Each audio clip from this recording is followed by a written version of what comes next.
Welcome to the Ultimate Sports Blog Podcast. Today is Tuesday, March 6, 2018. Today I'm going to recap last night's college basketball action, make picks for tonight's college basketball action, go over a certain team's resume that took a big hit last night, recap last night in the NBA, and make picks for the TNT doubleheader for tonight. An interesting story about a key player on one of the title contenders in the NBA, and the rest of this week's podcast plans. All right, last night, college basketball.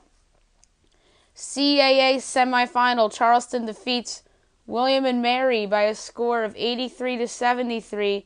Grant Riller put up 25 points in the win. Nathan Knight put up 31 points in defeat as the College of Charleston advances to the CAA championship game. And I had Charleston on the podcast as well. North Carolina A&T defeated Delaware State 62-61 in overtime in the MEAC first round. Femi Olugubi put up 15 in the win, and Simon Okule put up 20 in defeat as NC-A&T advances to the quarterfinal. And I had NC-A&T on the podcast. Cleveland State upset Oakland 44-43 in the Horizon League semifinal. Kenny Carpenter put up 16 in the win, and Jalen Hayes put up 20 in defeat. Cleveland State secures its second straight upset to advance to the Horizon League championship game, which I'll pick later on this podcast. I had Oakland on the podcast, and I was wrong. Iona defeated Fairfield by a score of 83-71 in the Metro Atlantic Championship. Iona's off to the big dance. Roland Griffin put up 29 in the win. Tyler Nelson put up 25 in defeat. And as I mentioned, Iona's headed to the big dance. I had Iona on the podcast. Kent State defeated Northern Illinois 61-59 in the Mid-American first round. Kevin Zabo put up 19 points in the win, and Levi Bradley put up 18 in defeat. I had Kent State winning on the podcast. Central Michigan defeated Bowling Green by a score of 81-77 in overtime in the Mid-American first round. Cecile Williams put up 18 in the win.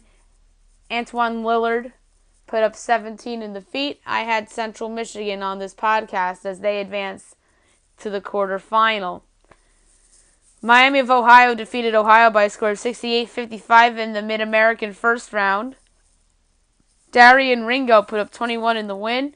Mike Laster put up 16 in defeat as Miami of Ohio advances to the quarterfinal. I had Ohio on the podcast. I was wrong. South Dakota State defeated North Dakota State by a score of 78-57. South Dakota State advances to the Summit League championship game. David Jenkins Jr. put up 24 in the win for the Jackrabbits, and Tyson Ward put up 15 in defeat for the Bison. And I had San Diego State on the podcast. Akron defeated Western Michigan by a score of 79-78 in the Mid-American first round. I had Western Michigan on the podcast. I was incorrect. Daniel Utomi put up 26 points in the win, and Thomas Wilder put up 21 points in defeat as Western Michigan advances to the Mid-American quarterfinal. Northeastern defeated UNC Wilmington by a score of 79-52 in the CAA semifinal. Northeastern advances to the championship game. Vasa Puiska put up 20 in the win. Devontae Kayak put up 15 in defeat. And I had Northeastern on the podcast. Wright State defeated Milwaukee by a score of 59-53 in the Horizon League semifinal. Wright State advances to the Horizon League championship game, which I'll pick later on in this podcast. Loudon Love put up 18 in the win. Jeremiah Bell put up 22 in defeat. Great run for Milwaukee, making it this far. Norfolk State defeated Maryland Eastern Shore by a score of 78-60 in the MEAC first round. Norfolk State advances to the MEAC quarterfinal. Stephen Whitley put up 16 in the win. Cameron Bacote put up 14 in defeat, and I had Norfolk State on the podcast. I also had Wright State and Northeastern, if I did not mention that earlier. UNC Greensboro defeated East Tennessee State by a score of 62-47, and UNC Greensboro is going to the big dance. Jordy Coopier put up 13 points in the win. Jalen McLeod put up 15 in defeat. Many people thought East Tennessee State was going to win this game. I picked UNC Greensboro on the podcast. I was correct. And as I mentioned before, UNC Greensboro off to the big dance. Gonzaga defeated San Francisco by a score of 88-60 in the West Coast semifinal. Gonzaga advances to the championship game. Killian Tilly put up 26 in the win. Nate Renfro put up 15 in defeat. I had Gonzaga on the podcast.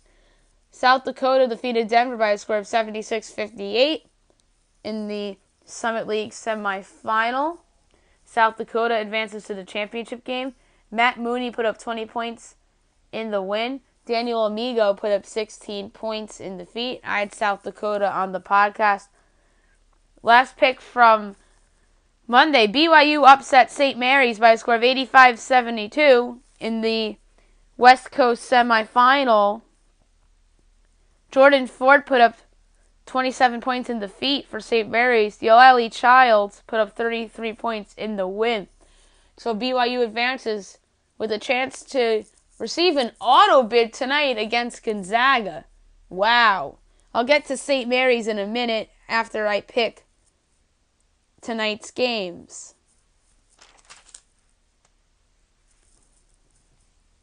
Georgia Tech Boston College is underway right now in the second half.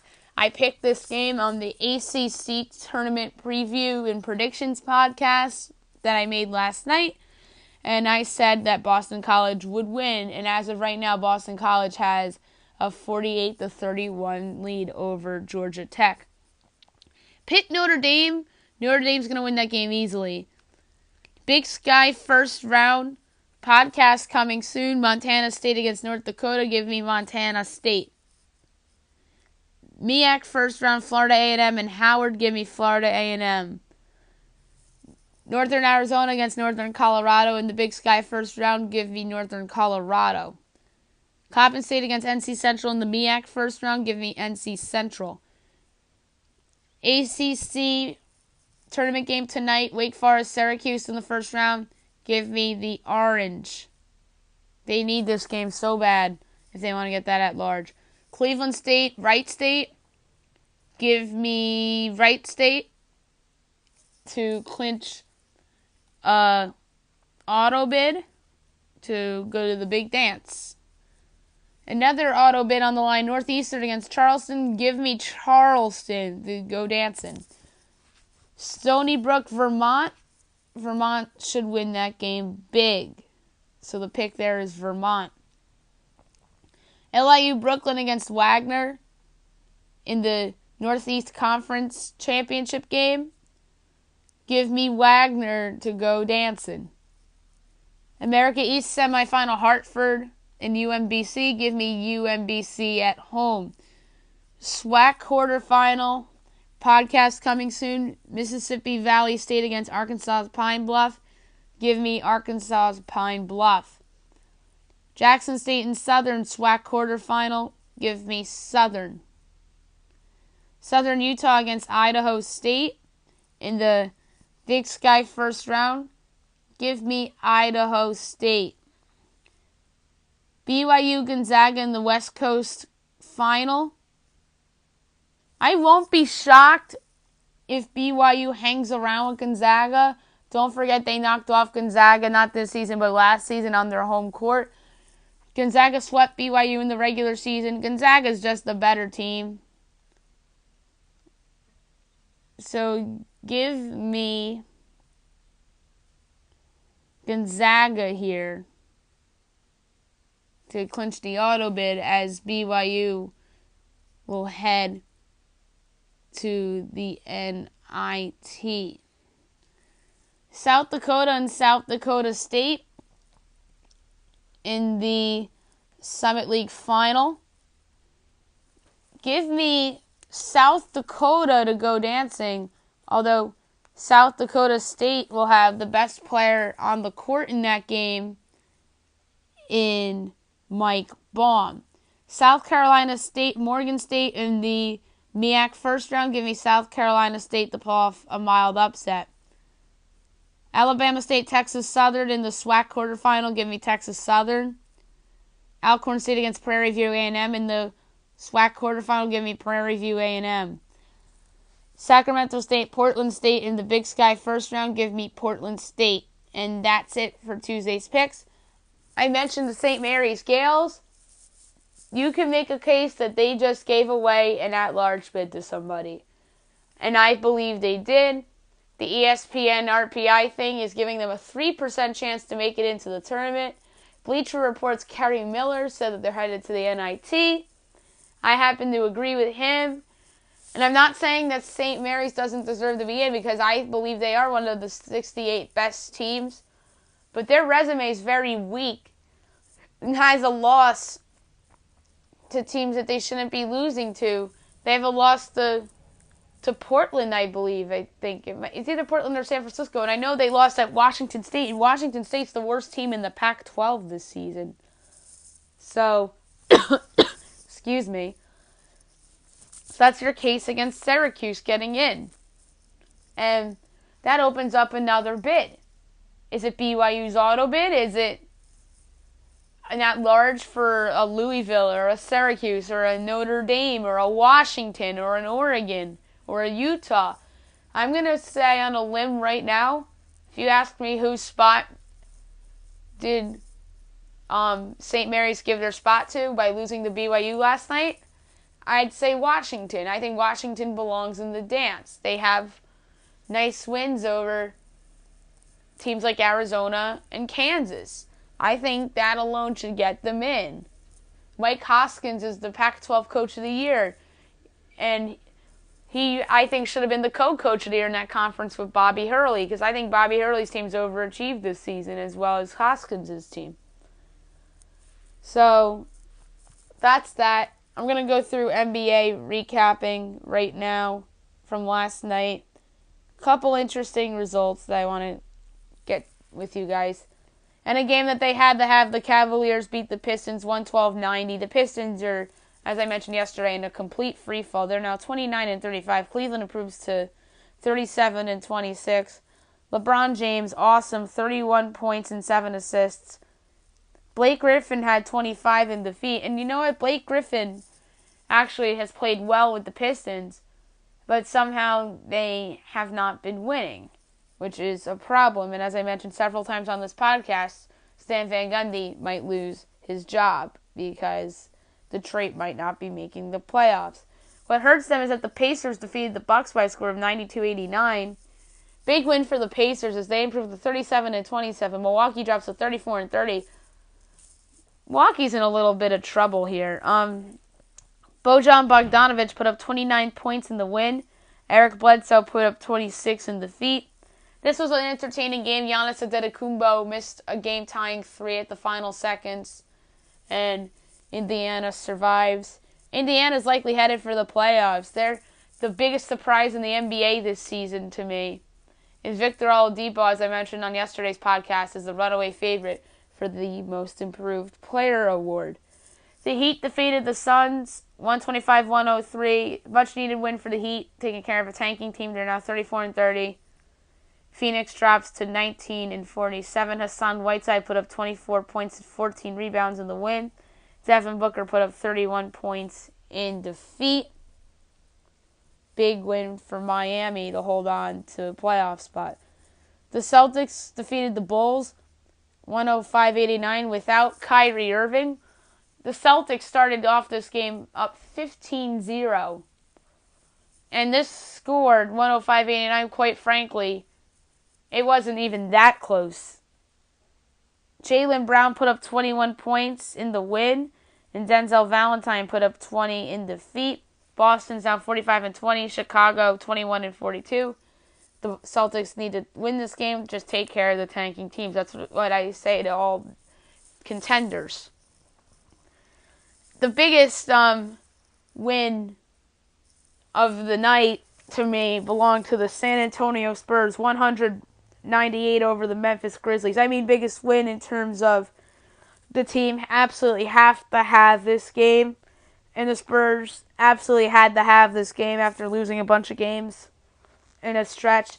They're now 37-27. Memphis is now 18-45. San Antonio took care of a tanking team, although it was a close game. Tony Parker had 23 points in the win. Marc Gasol put up 23 points in defeat. And good job on the Spurs for winning this game. The Jazz beat the Magic 94-80. Again, the Magic are a tanking team, so Utah's got to take care of the tanking teams. Utah's now 34-30. Orlando's now 20-44. Rudy Gobert put up 21 points and 17 rebounds in the game. Joe Ingles has been an underrated player for Utah. Nearly had a triple-double last night. And Nikola Vucevic had a double-double in defeat with 15 points and 12 rebounds. So, big win for the Jazz to keep themselves alive in the Western Conference playoff race. The Trailblazers defeated the Lakers 108-103 in what was an entertaining heck of a basketball game. Portland improves to 38-26, and the Lakers dropped to 28-35. Portland wins their 7th in a row. Very impressive for Portland. Damian Lillard, 39 points and 6 assists in the win. Julius Randle put up 21 points and 9 rebounds in defeat. Julius Randle's had a breakout year for the Lakers. He's a most improved player candidate, although he won't win. Oladipo will. The Lakers pretty much gave this game away, by the way, because Portland was called for a violation foul with less than a minute left while up 3. And you can't foul before an inbounds pass in a close game. Isaiah Thomas misses the free throw. And then the Lakers turn the ball over on the next possession. And then Portland, on the other end, misses 2 free throws.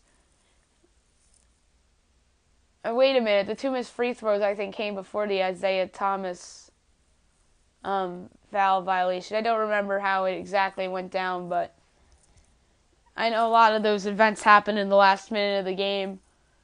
And the Lakers, like I said, are going to be playing spoiler down the stretch. They were competitive with the Blazers. You got to give them credit for that. And they have some interesting games this week. On to the previewing tonight's games, and I'll pick the TNT doubleheader towards Maddie's picks. First game, you got 76ers at the Hornets. Philly needs to rebound from that loss against the Bucks. Charlotte pretty much playing out the string at this point. They had an interesting run. They won a couple in a row, trying to make a push for that 8 spot, but they've fallen off since then. Hawks at the Raptors. The Raptors just need to take care of a tanking team. Heat at the Wizards is an interesting game. That should be a TNT game, but it's not.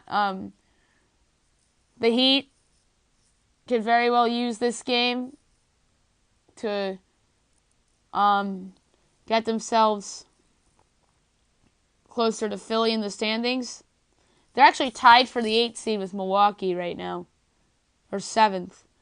And if Philly's the 6th seed, so they're 1 back of Philly, 2 back of Washington for 5th. So if they win this game, that puts them a game behind the Wizards in the standings in the Eastern Conference.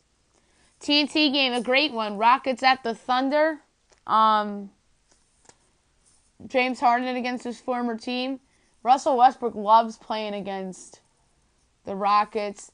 I think Oklahoma City's going to win this game. They're a big game team. Russell Westbrook loves playing on national television.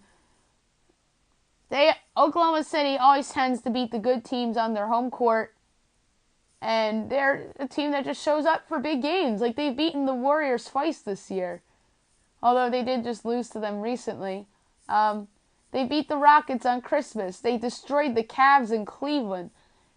They beat the Spurs at home this year. I believe they beat Oh, wait, they did lose to the Cavaliers in Oklahoma City. But that's okay. I think the Thunder win in a close one. And then you have the Nuggets at the Mavericks. The Nuggets need to take care of the tanking team. The Nets at the Warriors. The Warriors just can't lose to a bad Nets team.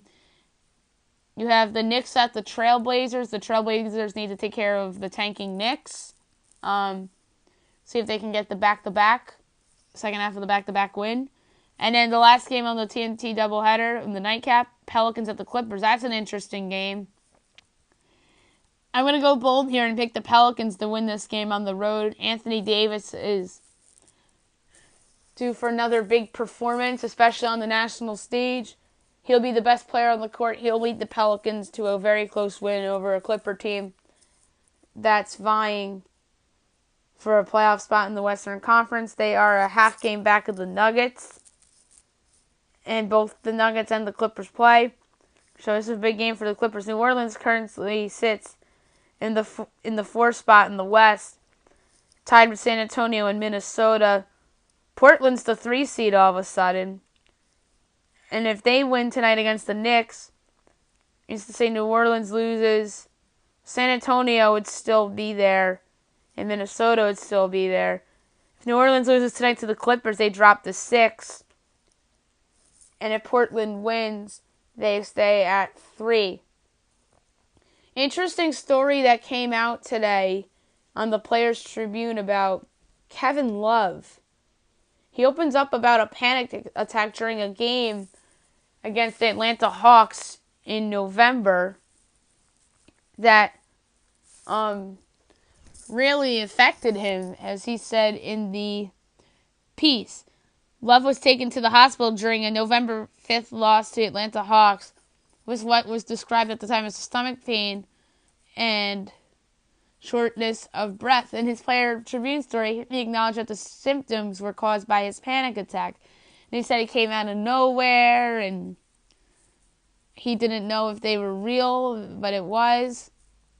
And he said it was as real as a broken hand or a sprained ankle.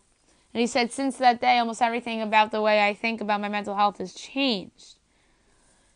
And Kevin Love also left that bad home loss against the Oklahoma City Thunder in January, what was described as an illness. And it's a really, really interesting story. I hope he comes back better than ever as a basketball fan, because he's a pretty good player. And the Cavs need him if they want to go back to the finals again, in my opinion. So that's something to keep an eye on. One last note before I get to my podcast plans for the week. Paul DeJong of the St. Louis Cardinals signed a 6-year extension worth, I think it was worth $28 million, $26 million, something like that. I think it's a steal for the Cardinals. Underpaid player that was a Rookie of the Year finalist a year ago. He was awesome last year. The Cardinals are always wise to lock up their young players. They did that with Stephen Piscotty last year or the year before, but they ended up trading him to Oakland this past winter. Rest of the weekend or week podcast plans. Tomorrow, I'm going to recap everything in college basketball and NBA and make picks for the big games tomorrow night in both college basketball and in the NBA, and go over some other latest news. Thursday, the same thing. Maybe I'll do a mock draft in there as well. Friday, I'm going to do more recapping and picking. And I'm thinking about doing another mock bracket after Thursday. I'm not 100% sure. I might do a mock bracket on Saturday night's podcast. And then Saturday morning's podcast, I'll preview and predict all the big games for Saturday. Alrighty, I'll be back in a couple of minutes with previews and predictions for the Big Sky tournament and the SWAC tournament. I hope you guys have a nice day, everybody.